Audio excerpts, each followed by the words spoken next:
예. 이 목소리는 제 목소리 아닙니다. 예. 예, 우리 김광호 목사님이 대신 해주셔서 제가 좀 목소리가 감기 때문에 좋지가 않아가지고 일부 예배 때 이렇게 부르려고 했는데 나오질 않아요. 나오질 않아가지고 좀 부탁을 했습니다. 그래서 제가 립싱크만 했습니다. 여러분 그런 거 아시죠? 립싱크 하는 거. 예, 뒤에서 나오고 다 가짜로 다 가수 노래 부르는 것처럼. 예. 하니까 재미있네요. 예. 우리 교회 이 새 회계년도 표어는 주님이 세우시는 교회입니다. 그래서 이렇게 정하고 나니까 얼마나 참 좋죠? 좋습니까? 멋있지 않습니까? 듣기 좋지 않아요? 그래서 참 이게 너무 좋다 생각이 되긴 되는데 한편은 또 이렇게 은근히 걱정이 돼요. 왜냐면 혹시나 여러분들 중에서 그래 주님이 세우시는 교회니까 우리는 아무것도 안 해도 되겠지, 그렇게 생각하는 분이 혹시라도 있을까봐 걱정이 됩니다. 절대로 그렇게 생각하면 안 되지요. 물론 우리 교회는 하나님의 주권을 믿는 교회입니다.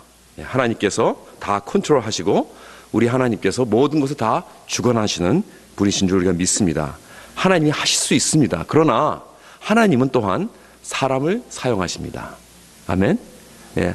이 교회를 세운다는 것은 사람을 세우는 것입니다. 무슨 어떤 특별한 무슨 프로그램을 하는 것이 아니고 또 어떤 무슨 교회 건물을 짓자는 게 아니고, 교회를 세운다는 것은 사람들을 세우자는 것입니다. 바로 이것이 교회를 세우는 것입니다. 그렇다면 우리 교회의 사명은 두 가지입니다. 사역과 선교입니다. 무엇 때문에 우리가 부르심을 받았는가? 우리는 사역과 선교를 위해서 부르심을 받았습니다. Ministry and Mission. 이것이 우리의 사명입니다. 우리의 calling입니다. 그래서 이 두 가지가 없으면은 그것은 교회라고 할 수가 없습니다. 어떠한 그것도 특정한 사람이 하는 게 아닙니다. 우리가 보통 이 사역 그리고 선교 그러면은 나랑 전혀 상관이 없는 그러한 얘기, 어떤 특별한 사람이 하는 일들, 목사님이나 또는 선교사님이나 하는 것이지, 그렇게 생각하는 분이 혹시 있을지 모르지만 절대 그렇지 않습니다. 왜 그렇지 않냐면은 우리 오늘 본문에서 봤지만은 누가복음 여기 10장에 보면은 10장 1절을 보면은 예수님께서 몇 명을 보내셨냐면 70명을 보내셨어요. 70인을 세워서 각 동네 지역으로 짝지어서 보내셨습니다. 그런데 바로 전장인 9장에 보면은 12제자들에게 똑같은 일을 시켰습니다. 복음을 전거하고 귀신을 제어하며 병을 고치는 능력과 권위를 주시고 똑같이 내보내셨어요. 70명에게 주신 것과 똑같이. 그러니까 만약에 우리 성경이 9장만 있고 여기 누가복음이 9장만 있고 10장이 없었다면은 아마 오늘날 교회론이 많이 달랐을 것입니다. 그래, 맞아. 이렇게 예수님의 제자, 그런 사도들, 이러한 사람들만 하는, 그러한 사람들만 사역하고 선교하는, 그러한 능력 가진 사람들만 하는 거야. 그렇게 생각할 수 있지만은 그렇지 않았습니다. 10장에 보니까 70명을 보냈습니다. 사도들 말고 더 많은 사람들을 보내십니다. 참 그들이 이 각자 퍼진 곳에서 하고 돌아와서 정말 놀라운 일들을 감당했습니다. 구약에 있는 선지자들보다 좀 어떤 면에서는 더 큰 일들을 감당하고 돌아온 것입니다. 근데 이 사람들은 제자들이 아니었고 사도들도 아니었고 평신도였습니다. 모든 크리스찬들입니다. 그렇다면 오늘은 교회의 모습, 오늘날 교회에서 어떤 메시지를 하나님께서는 주시고 계신가?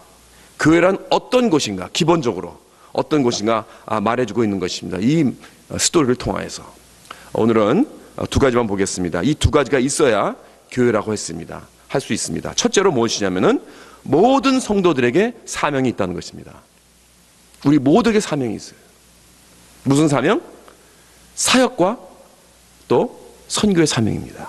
이 모든 크리스찬들에게 이 사역과 선교의 사명을 주셨다는 것입니다. 여러분 70명이란 이 모든 크리스찬들을 말하고 있습니다.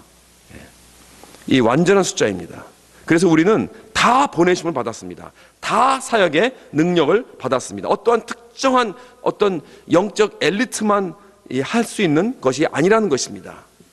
신학교에 다니는 사람만 하는 것이 아닙니다.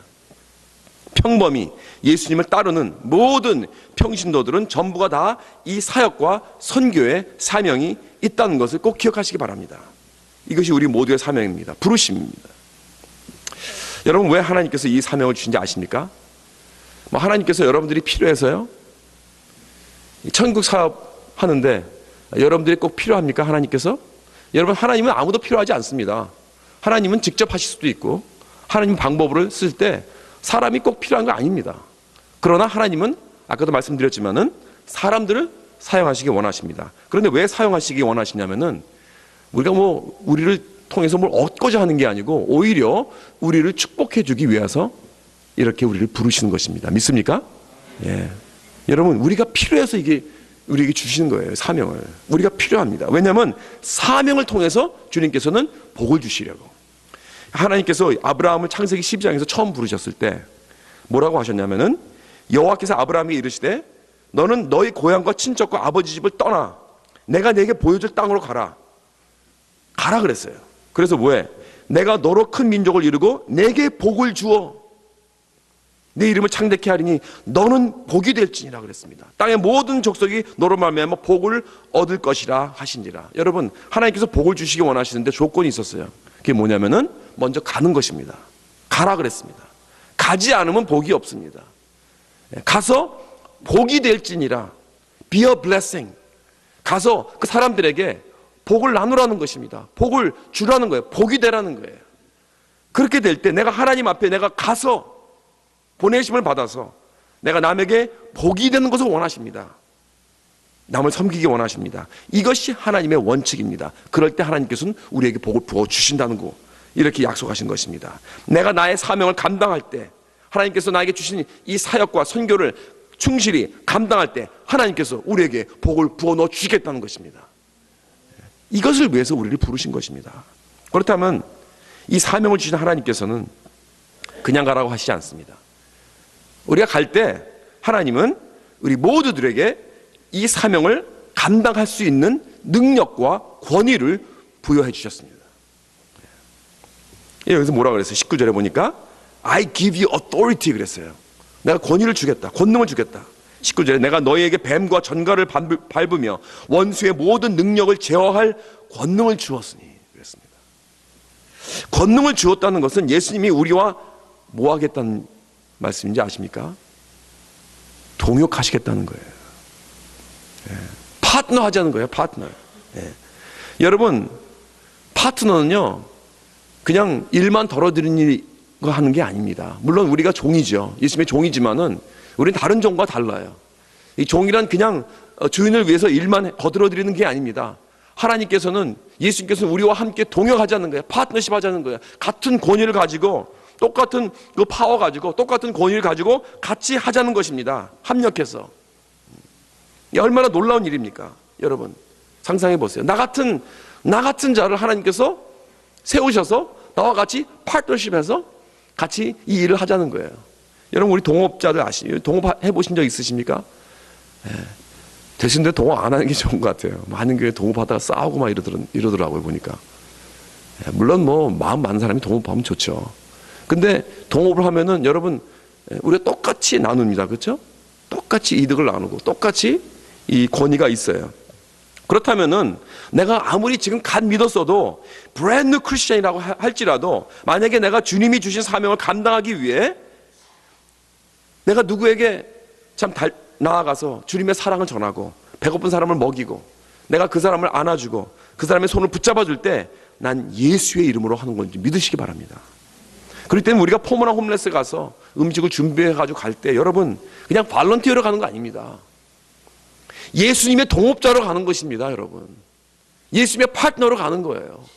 가서 그들에게 그 음식을 먹여주고 그들을 위해서 기도해주고 그들의 손을 붙잡아주고 그들에게 스마일 해주고 나아가서 그들과 대화할 때 여러분은 예수 그리스도의 손이 되어주시고 예수 그리스도의 언어가 되어주시고 예수 그리스도의 마음이 되어주시고 예수 그리스도를 통해서 우리는 중보하는 것입니다. 그렇기 때문에 이 놀라운 사역입니다. 여러분 뿐만 아니라 우리가 선교 가서도 단기 선교지에 가서도 내가 다른 나라에 가서도 어린아이들과 같이 함께 BBS 해주고 집 지어주고 의료 사역할 때 여러분 난 예수님과 파트너하는 거예요. 동업하는 거예요. 교회 사역도 마찬가지입니다. 하나님께서 우리 모두들에게 은사를 주셨습니다. 은사는 무엇인가? 은사는 영적 능력입니다. Spiritual ability. 그래서 고린도전서 12장을 보면 이렇게 되어 있습니다. 은사는 여러 가지나 성령은 같고 직분은 여러 가지나 주는 같으며 또 사역은 여러 가지나 모든 것을 모든 사람 가운데서 이루신 하나님은 같으니 각 사람에게 성령을 나타내심은 유익하게 하려 하심이라. 어떤 사람에게는 성령으로 말미암아 지혜의 말씀을, 어떤 사람에게는 같은 성령을 따라 지식의 말씀을, 다른 사람에게는 같은 성령으로 믿음을, 어떤 사람에게는 한 성령으로 병 고치는 은사를, 어떤 사람에게는 능력 행함을, 어떤 사람에게는 예언함을, 어떤 사람에게는 영들 분별함을, 다른 사람에게는 각종 방언 말함을, 어떤 사람에게는 방언들 통역함을 주시나니. 이렇게 여러 가지 각자 은사가 다릅니다. 각자에게 이렇게 다른 성령의 그 영적 능력을 주신 거예요. 은사를 주셨습니다. 그 이유는 무엇이냐면은 우리에게 주어진 그 사명을 잘 감당하라고, 교회를 세우라고. 그래서 그렇게 능력과 권위를 주신 것입니다. 그래서 에베소 4장 12절의 말씀은 이는, 그러니까 성령의 은사를 주신 이유는 뭐냐면 성도를 온전하게 하여 봉사의 일을 하게 하며, works of service, 그러니까 미니스트리를 하게 하며 사역을 하게 한다는 거예요. 그리스도의 몸을 세우려 함이라. 그렇게 해서 우리 교회를 세우는 그 목적으로 우리에게 이러한 모든 크리스천들에게, 여러분과 저에게 이 은사를 주셨습니다. 교회를 세우라고. 내가 교회에서 여러 가지 사역에 동참하여서 주님께서 나에게 주신 그 달란트와 은사와 이 시간과 자본과 이런 것들을 가지고 주의 몸된 교회를 세울 때 나는 주님과 함께 파트너를 하는 것입니다. 동역하는 것입니다. 동업하는 거예요. 여러분, 이것처럼 놀라운 프리빌리지는 없습니다. 이것처럼 놀라운 특권은 없어요. 이것처럼 놀라운 기쁨은 없습니다. 얼마나 기쁩니까? 모든 만물을 창조하신 예수 그리스도에 나 같은 자가 동업을 하면서, 동역을 하면서 파트너가 되어서 주님을 이렇게 섬기는, 이 세상에 그런 일이 어디 있습니까? 세상에. 여러분, 누구와 동업해가지고 뭐 큰 사업을 해서 많은 돈을 벌었다고 합시다. 그게 무슨 어떠한 이 생명 살리는, 교회를 살리는, 이 잃어버린 이 정말 어두운 세상에 빛이 되는 이 교회를 세우고 잃어버린 영혼들을 주님 앞에 돌아오게 하는 이 놀라운 이 사역을 감당하는, 예수님과 함께 동역하는 이것보다 더 귀한 사역이, 귀한 일이 이 세상에 어디 있겠습니까? 정말 놀라운 기쁜 일입니다, 여러분. 익살이 되지 않습니까? 저만 그러나요? 전 이 생각만 하면요, 막 그냥 가슴이 뛰어요, 가슴이. 하나님께서 나보고 You are my partner, 같이 동역자라는 거예요. 여러분, 우리가 이렇게 우리에게 주신 이 사명을 감당하게 되면요, 이 사명은 기쁨의 사명입니다. 이 사명을 감당하는 자들에게 하나님께서 기쁨을 주신다고 그랬어요. 여기 17절에 보니까 70인이 기뻐하며 돌아왔다고 그랬잖아요. 이렇게 사역과 선교와 사명을 감당하는 것은 기쁨입니다. 기쁨. 왜 우리들 삶 속에 기쁨이 없을까요? 이런 섬김과 선교의 사역이 없어서 그렇습니다. 어떤 작가가 그랬습니다. 내가 내 마음이 아프게 되는 걸 원치 않거든 절대 남에게 주지 말라고. 그래서 broken heart 경험하고 싶지 않으니까 이렇게 마음을 주지 못한 사람들이 있습니다. 과거에 이런 상처받은 것 때문에 마음을 못 준 사람들이 있어요. 그래요. 만약에 마음을 주지 않으면요, 내 마음을 오픈하지 않으면 그냥 내 마음을 갖다가 그냥 어떤 통에다가 딱 가다 놓고 절대 남에게 주지 않으면은 상처는 받지 않겠죠. 깨지지 않겠죠. 그러나 그런 마음은요, 기쁨은 없습니다. 절대 없습니다. 2010년에 보면 2010년에 나온 책이 있는데 Power of Half라는 그 책이 있습니다. 절반의 힘. 혹시 보신 분 계신지 모르겠지만 뉴욕타임스 베스트에 올라갔습니다. 그러니까 무슨 어떤 작가가 쓴 것도 아닙니다. 이건 무슨 어떨이 쓴 것도 아니고 그냥 보통 평범한 사람이 쓴 거예요. 케빈 사우먼이라는 사람인데 그 사람이 그 14살 난 딸 해나 양과 같이 쓴 책입니다. 이 책은 그 가정이 어떻게 자기들의 그 삶을 바꿨는데, 어떻게 바꿨냐면 집을 딱 팔고 딱 절반의 그 값의 집으로 스케일 다운 했어요. 자기 모든 삶을 다 완전히 반으로 딱 줄였습니다. 그리고 남은 것을 가지고 이 어려운 사람에게 도네이트했습니다.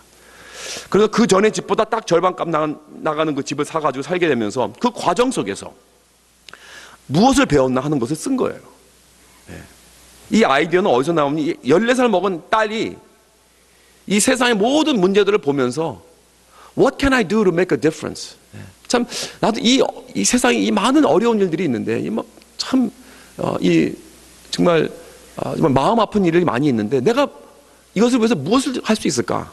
어떤 거기서부터 시작된 거예요, 이 어린아이가. 그래서 그 이야기를 자기의 가슴을 나누면서 부모님에게 어떻게 하면 좋겠는가? 우리가 좀 어떻게 하면 도울 수 있는가? 그러면서 같이 생각한 게 이거 너무나 지금 우리 드림 하우스에 살고 있는데 이 지금 집 너무나 좋은 집에 살고 있는데 이거 딱 줄입시다. 반으로 딱 삽시다. 이거예요. 그래서 그 아틀란타 부근에 정말 좋은 동네에서 85만 원 나가는 6,500 스퀘어피트에서 방 5개 있고 뭐 파이어플레이스가 뭐 8개나 있고 화장실만 해서 4개고 해나가 쓰는 또 방은 또 개인용 엘리베이터도 있다 그래요. 그런 멋있는 집이었습니다. 정말 드림 하우스였습니다. 그 가정에 있어서. 근데 그것을 다 팔고 딱 절반 값인 42만 5천 불을 이 가나에 배고픈 사람들을 돕는 단체에 기증을 했습니다. 절반 나가는 집으로 들어갔습니다. 그리고 모든 삶을 딱 절반으로 줄여서 살게 됐더니 훨씬 더 그전보다 행복하게 되었다는 것입니다. 더 기쁨 속에서 정말 가정다운 가정으로 살아가게 되었다는 이것을 이렇게 고백하면서 이 책을 쓴 거예요. 이 책이 히트를 쳤어요. 그래가지고 이 빌 게이츠가 이 책을 보고 감동을 받아가지고 이 가정을 다 초대를 했습니다. 자기 집으로. 그래서 이야기를 직접 듣고 너무나 감동이 돼가지고 자기와 또 다른 이 워렌 버핏 아시죠? 워렌 버핏. 이 또 세계에서 가장 그 부자 중에 하나죠. 그 다음에 그 마크 zuckerberg이라고 그 페이스북 창설자입니다. 이 젊은 사람인데 그 사람들 함께 같이 우리 플레지를 해가지고 우리 사인하자. 그래가지고 게이츠 버핏 기빙 플레지라고 해가지고 거기다가 자기들도 평생에 반으로 딱 줄여서 반은 다 도네이트하고 반으로 줄여서 살겠다 하는 이러한 그 커미트를 했습니다. 그래서 우리 이 캠페인을 하자. 이 모든 사람들에게. 다시 말해서 나도 그런 삶을 살게 되면 나도 남을 섬기고 주는 그런 기쁨을 누릴 수 있다는 것입니다. 왜냐하면 참 기쁨과 행복은 내가 얼마큼 많이 얻는 데서 오는 것이 아니고 내가 얼마큼 남을 많이 주고 섬기는 데서 오는 것이라는 것은 이 억만장자들도 이 세계에서 가장 잘 사는 이러한 사람들도 알았다는 것입니다. 나만을 위해서 사는 것처럼 불쌍하고 처참한 인생은 없는 것입니다. 만약에 이 세상에서 내가 그 무엇을 위해서 죽을 것이 없다면 나는 이 세상에서 무엇을 위해서 살 것도 없습니다. 사역과 선교의 사명이 없는 삶은 불행하고 기쁨이 없는 삶입니다. 사랑하는 성도 여러분, 우리 크리스천들은 더 큰 목적과 비전을 위해서 살 수 있습니다. 하나님의 나라를 위해서, 하나님의 영광을 위해서. 그래서 우리가 우리의 삶을 주고 섬기는 그러한 삶을 통하여서 참된 기쁨을 회복하는 저와 여러분 되시고 주님의 이름으로 축원합니다. 우리 모두가 다 이 사명이 있지만 또한 우리의 사명은 이 독특하고 유일합니다. 여러분 그거 아십니까? 우리 모두가 다 아주 독특한 컬링을 받았어요. 하나님의 나라를 위해서 지음받은 우리 모두는 하나님께서 나를 위해 특별히 준비해 주신 사역이 있습니다. 나에게 준비해 주신 달란트가 다 다르기 때문에 그렇습니다. 우리 모두가 다 아까도 봤지만은 은사가 다 다르잖아요. 뿐만 아닙니다. 우리의 경험도 다 다릅니다. 우리의 백그라운드도 다 다릅니다. 우리가 걸어온 길도 다 다릅니다. 나만이 경험한 그러한 특별한 그러한 배경이 있어요.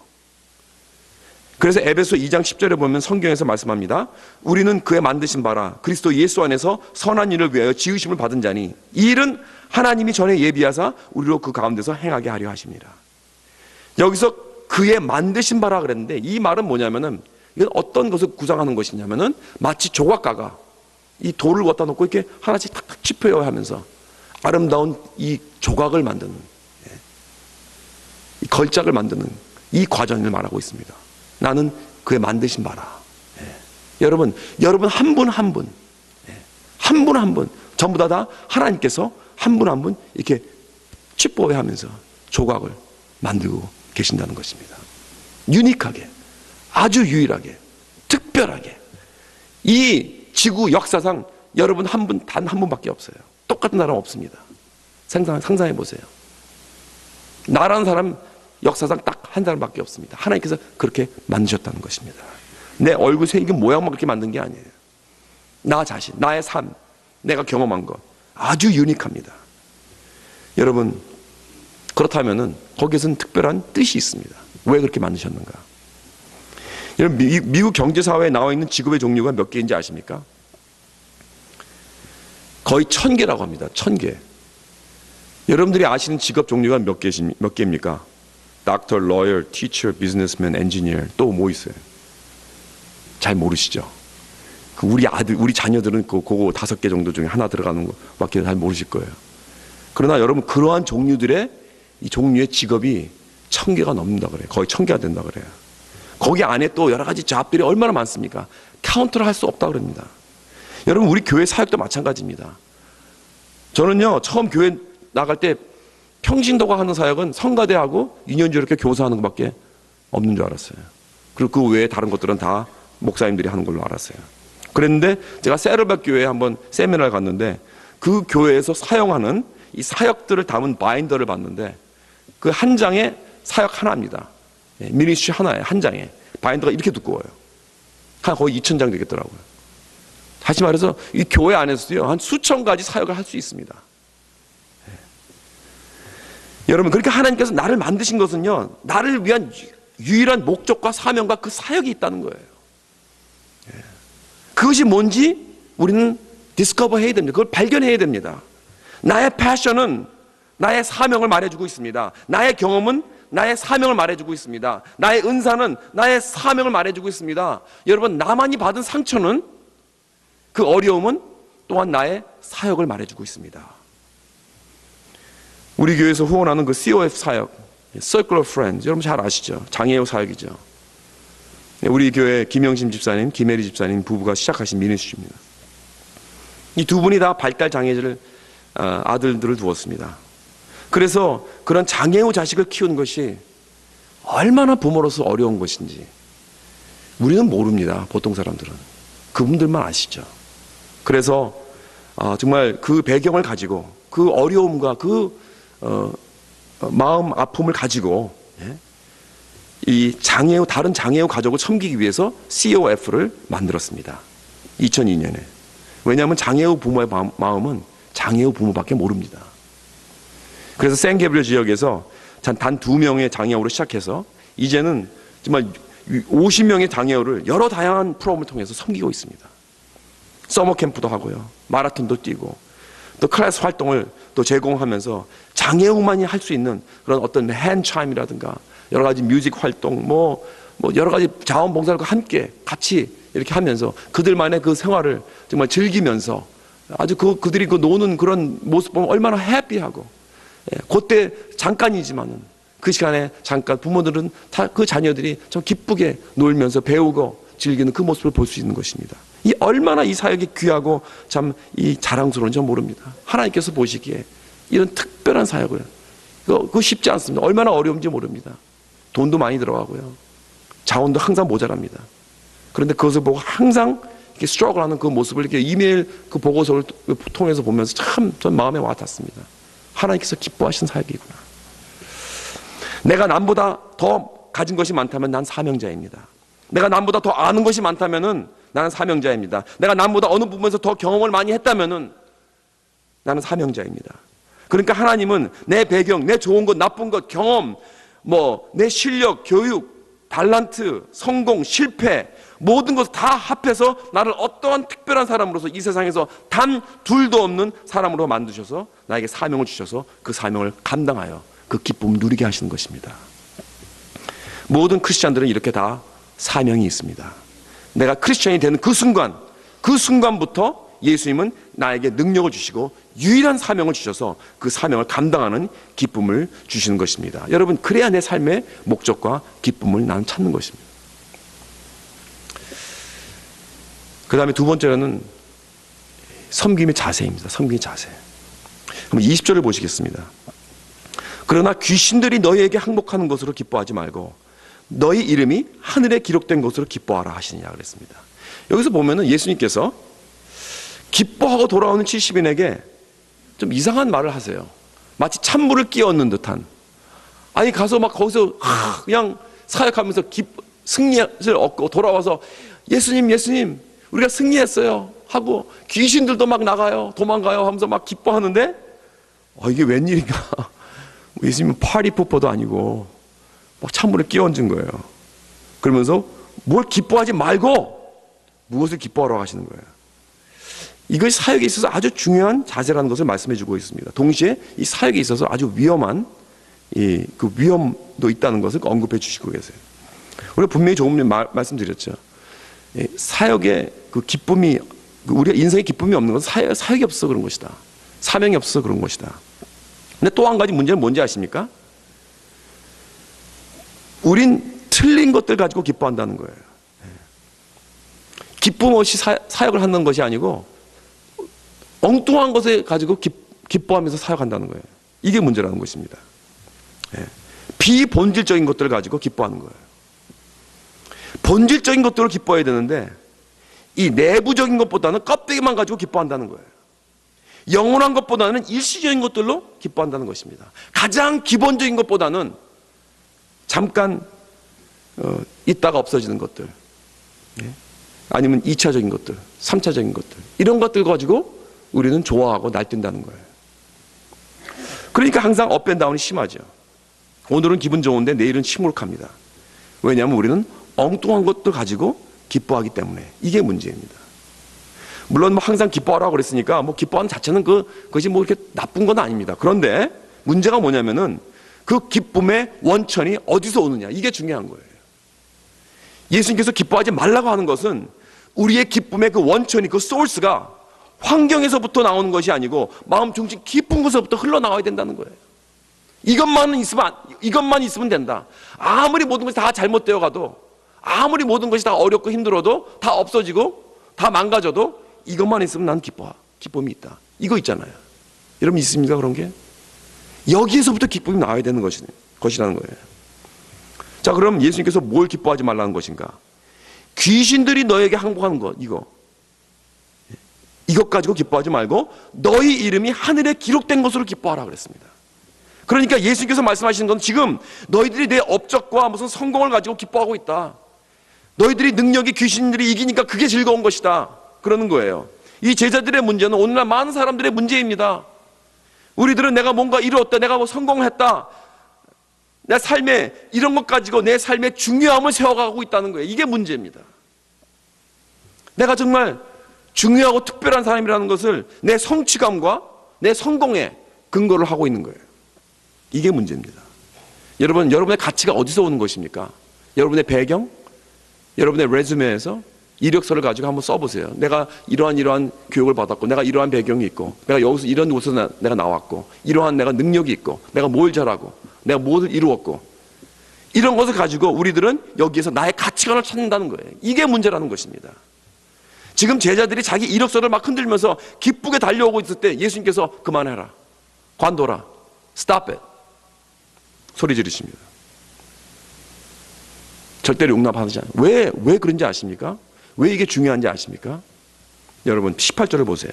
18절 보니까 예수께서 이르시되 사탄이 하늘로부터 번개같이 떨어진 것을 내가 보아노라 그랬습니다. 지금 뭘 말씀하고 계십니까? 여러분 사탄이 뭐 때문에 떨어졌습니까? 네? 뭐 때문에 떨어졌어요? 그렇죠. 물론 들리진 않았지만, 네. 그렇죠. 교만 때문에 떨어진 거예요. 네. 맞습니다. 다 여러분들 마음속에 그거 아세요. 다 답을 알잖아요. 우린 다. 네. 문제는 뭐냐면 답은 아는데 답만 아는 게 문제예요. 네. 교만 때문에 떨어진 것입니다. 여러분, 이 오늘날 특히 이 사역에 깊이 인볼브되고 있는 사람들 중에서 이런 유혹에 빠져 있는 사람들이 얼마나 많은지 모릅니다. 내가 이뤄놓은 업적 보면서 즐거워하면서 기뻐하면서 거봐, 하나님께서 나를 이렇게 사랑하시잖아. 내 이 사역 때문에 이 많은 사람들이 이렇게 은혜를 받고 있잖아. 이 많은 사람들이 나를 이렇게 찾아오고 있잖아. 내가 얼마나 사람들을 이렇게 도와주고 전도하고 있어. 얼마나 내가 성경을 많이 알아. 내가 얼마나 이렇게 기도를 많이 해. 내가 지난 10년 동안 이런 것이 이렇게 얼마나 많은 거 봐. 내 영적 능력 봐. 너희들은 뭐냐? 이러한 마음, 하면서 남들을 아래로 내려두는 그런 자세들.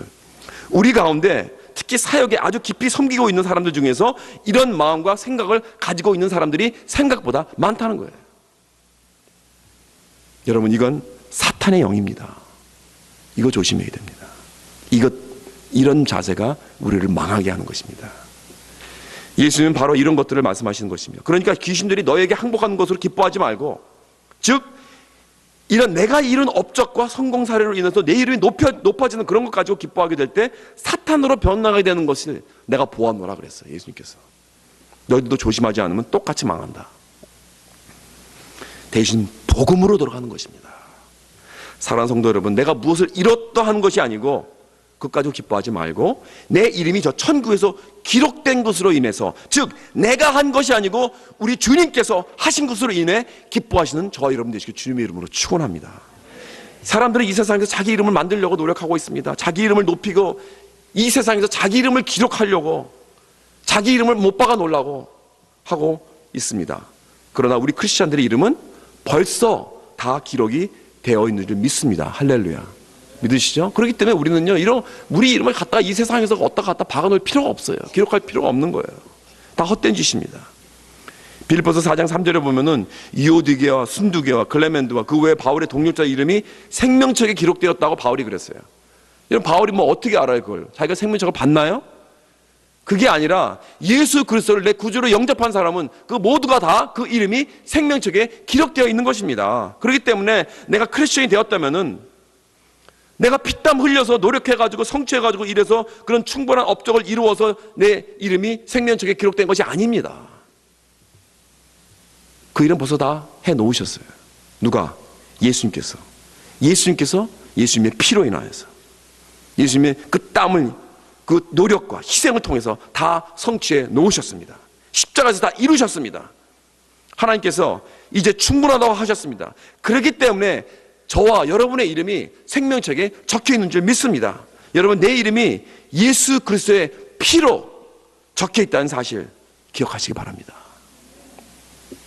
그렇기 때문에 내가 오직 기뻐할 이유는 내가 예수 안에 있고 예수가 내 안에 있어서, 그리고 그가 나를 위해서 이루신 모든 일들, 나의 죄를 대신해서 속죄하신 그 십자가, 그 피와 땀을 흘리신 그의 완전한 생애, 그리고 그의 죽으심, 그리고 그의 부활, 이것만 가지고 기뻐하고 이것만 가지고 찬양하고 이것만 가지고 감사할 것밖에는 없다는 것입니다. 제가 지난번에 그 오 아볼로라는 분 이야기를 들려드린 적 있죠. 여러분, 이분은 키가 1m도 안 되는 분입니다. 태어날 때부터 아주 희귀한 병이 있는 분인데 뼈가 자꾸 이유 없이 부러지는 그런 병이라고 합니다. 부러지면 또 붓고 부러지면 또 붓고 그러면서 그 고통스러운 그 인생을 50년 동안 넘게 살아왔어요. 그러니 얼마나 그 삶이 정말 비참하고 고통스러워. 나갈 수도 없습니다. 아무것도 못합니다. 예. 맨날 부러지니까 자라다가 그냥 한 1m로 그냥 그대로 멈추었습니다. 그래서 그는 집에서만 살면서 왜 자기가 죽지 않고 여태까지 살아왔는가. 예. 그러면 세상을, 운명을 욕하고 저주하면서 늘 죽음을 생각했다고 합니다. 그러다가 예수를 믿고 나서 그 뼈가 부러지는 고통이 덜어지게 되었다고 합니다. 그리고 나이가 30이 되고 이제 어느 신체장애를 만나서 이제 편지 사역을 한번 해보라고 권유를 받았는데, 이름도 이 고린도전서 4장에 나오는 그 전도자 아볼로라는 이름도 받았습니다.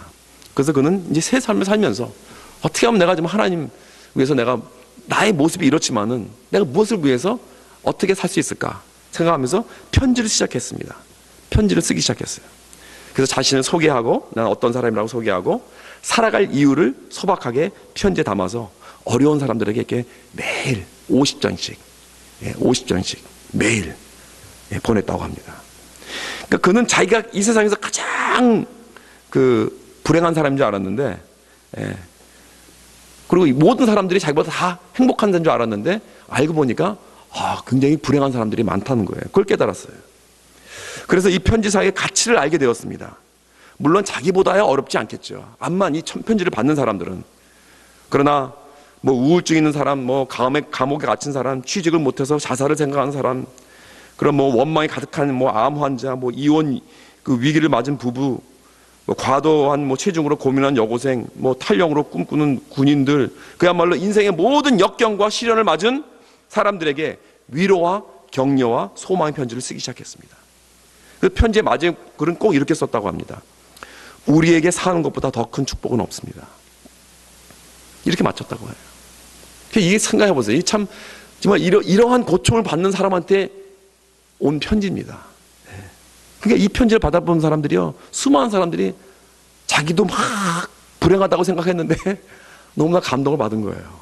그리고 정말 자기 자신도 가누지 못한 사람이 이렇게 나에게 위로를 주는구나 해서 그 편지를 받고 삶을 고치고 다시 한번 일어나는 그러한 사람들이 수도 없이 많이 일어나서 정말 30년 동안 매일 하루에 50통씩 편지를 써왔는데 그 사람들이 다시 답장이 와서 고맙습니다. 이 고맙다는 이 오 아볼로 씨의 그 편지를 받고 용기를 얻어서 다시 일어났던 그 스토리가 가득한 그 답장들이 그냥 그 단칸방에 있는 집에 그냥 꽉 차인 그 사진이 봤는데 정말 참 그것을 보면서 그는 그 편지를 읽으면서 이 편지를 읽을 때가 가장 행복하고 가장 기쁘다고 합니다. 사랑하는 성도 여러분, 이 오 아볼로라는 사람은요, 우리의 비교해서 얼마나 달란트를 받았을까요? 여러분과 저와 비교해서 이분이 받은 달란트는 얼마큼 될까요? 아마 1%도 안 될 것입니다. 정말 이분 가진 것 지극히 작습니다. 그래도 그는 자기가 사명자라고 생각한 것입니다. 그리고 그 작은 것 가지고 원망, 시기, 불평하지 않고 대신 그 작은 것 가지고 섬겼어요. 남을 위로해주고 축복해주고 그랬더니 이 오 아볼로라는 사람은 이거 그만 작은 거 하나 가지고 섬겼더니 하나님께서 이 많은 사람들은 놀라운 삶을 변화시키고 하나님의 그 놀라운 나라를 이렇게 확장했다는 것입니다. 여러분, 이것이 섬김의 기쁨인 줄 믿으시기 바랍니다. 여러분, 이분은 이렇게 자기가 소유한 것 지극히 작지만 하나님의 은혜를 체험하고 나면은 섬김의 자리로 들어갈 수밖에 없다는 것을 이분은 삶으로 고백하는 것입니다. 우리의 섬김은 예수님의 십자가에서부터 흘러나오는 그 놀라운 은혜를 체험하게 될 때 거기서부터 그 은혜를 잊지 못해서 그 사랑 놀라워서 섬김의 기쁨을 우리는 살 수밖에 없는 그러한 저와 여러분이라는 걸 여러분 기억하시기 바랍니다. 사랑하는 성도 여러분, 우리 모두들은 이 사역과 또 이 선교의 사명을 받았습니다. 내가 천국 백성이라면은 소비자란 없습니다. 우리 모두가 다 사명자예요. 모두가 다 사역자예요. 모두가 다 선교사입니다. 그래서 오늘 우리 처음으로 사역 박람회를 갔습니다. 우리 교회 11개 사역위원회가 일꾼들을 찾고 있습니다. 여러 방면에서. 여러분, 자격이 무엇입니까? 그 일꾼의 자격이 뭔지 아십니까? 주님의 십자가의 그 사랑과 은혜를 체험한 사람. 여러분, 내가 주님의 사랑을 체험했습니다. 그 십자가의 그 은혜를 나는 체험했습니다. 그렇게 생각하는 분은 여러분 자격이 있습니다. 거기다 사인할 수 있는 자격이 있습니다. 시니어 여러분들도 여러분 이 모든 사역에 동참하시기 바랍니다.